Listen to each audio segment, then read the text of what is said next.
Dito isso, deixa eu explicar para vocês qual que é o ponto que a gente estava discutindo aqui, que a gente falava sobre a lei de drogas. E onde é que está a briga aqui para o nosso ponto, né? Para o ponto de que das pessoas que disseram que eu defendo justiça social, mas eu não defendo a liberação das drogas. Não está sendo discutido a liberação das drogas. Estava se discutindo, por exemplo, a liberação do uso da maconha e inclusive até uma certa quantidade em gramas, que também está sendo discutida ali para se entender quando é para tráfico de drogas e quando é para consumo próprio. Por quê? Olha o que diz o artigo 28 da lei 11.343, que é a lei de drogas e que não é aplicada no Brasil esse artigo aqui praticamente, tá? Exceto se você for branco.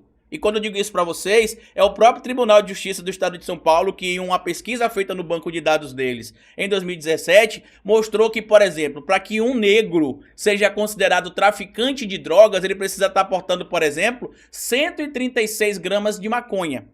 Para um branco ser considerado traficante de drogas, ele precisa estar portando ali 485 gramas, ou seja, a diferença de um negro para um branco traficante é que o branco precisa estar portando 5 vezes mais maconha, por exemplo, para ser considerado traficante em comparação a um negro. Quando isso vai para condenação, quando isso vai para um julgamento, por exemplo, nos casos em que o negro é considerado traficante, ele também tem pouco mais de 100 gramas de maconha e é condenado por tráfico de drogas, enquanto ele tem cerca de 145 gramas, ou seja, um negro com 145 gramas de maconha, quando ele vai para um julgamento, ele é considerado traficante de drogas. No caso de um branco, ele tem que estar portando 1,150 kg. E por que é importante a gente falar disso aqui, do artigo 28? Porque a gente precisa fazer a diferenciação do indivíduo que faz o uso da droga, que é um problema de saúde pública, para o indivíduo que trafica a droga, que é um problema de segurança pública. Entenderam a diferença agora? Não se trata de liberou geral, como muita gente estava falando aí. Inclusive, como é que você defende justiça social e não acha, por exemplo, um absurdo 70% dos presos no Brasil acusados de tráfico de droga portavam menos de 100 gramas de maconha, não tinham antecedentes criminais, tinham um emprego fixo. E eu vou contar outras histórias mais escabrosas para vocês aqui, tá bom? O que é que diz aqui o artigo 28 da lei de drogas? Aqui ele fala especificamente das penas de algumas pessoas que são, por exemplo, indivíduos que consomem, que portam a droga para uso pessoal. E olha o que diz aqui, quem adquire, guarda, tiver em depósito, transportar ou trouxer consigo para consumo pessoal droga sem autorização ou em desacordo com determinação legal ou regulamentar, será submetido às seguintes penas. Inclusive eu, Carlito Neto, se tiver com esses medicamentos aqui sem a comprovação da receita, tá? Eu posso ser enquadrado aí, na lei de drogas no artigo 28. Só para vocês terem noção de que eu tô tentando trazer para minha realidade, para a realidade de muita gente aí que usa outros medicamentos psicotrópicos, né, medicamentos controlados, que dependendo aí de como for a sua abordagem por parte de um policial, você também pode ser enquadrado na lei de drogas. Entenderam? Voltando para cá.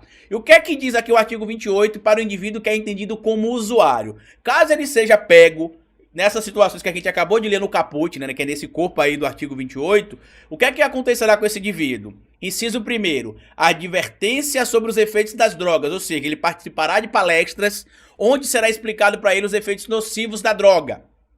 Inciso 2, prestação de serviço à comunidade. Inciso 3, medida educativa de comparecimento a programa ou curso educativo. Aí vamos agora para o parágrafo 1º. As mesmas medidas submetem-se a quem, para o seu consumo pessoal, semeia, cultiva ou colhe plantas destinadas à preparação de pequena quantidade de substâncias ou produto capaz de causar dependência física ou química. O cigarro causa dependência física ou química. A cerveja causa dependência física ou química, né? O álcool. Inclusive, isso é uma matéria essa semana que 6 milhões de brasileiros são entendidos como alcoólatras, ou seja, são viciados em álcool. Uma droga que causa ali dependência física e psíquica, mas que é legalizada. Perfeito? Para determinar, e esse que é o ponto específico que muita gente não está entendendo. Carlito, por que não se aplica o artigo 28 então para o cara que foi preso? Como vocês vão ver, eu vou mostrar para vocês um relato de uma mulher que foi presa com 1,4 grama de uma determinada droga que eu vou mostrar para vocês já já.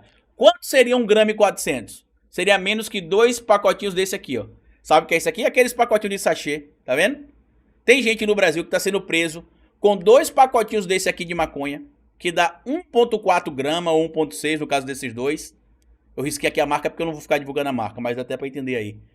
Que tá sendo considerado traficante de drogas por portar 2 sachês desse aqui, ó. Imagina em casa, você quando vai no restaurante, tem aqueles sachêzinhos de sal. Imagina que a pessoa tá sendo considerada traficante de drogas por estar com 2 sachês daquele de maconha. A lei de drogas diz que o indivíduo que tá nessa situação, ele é usuário.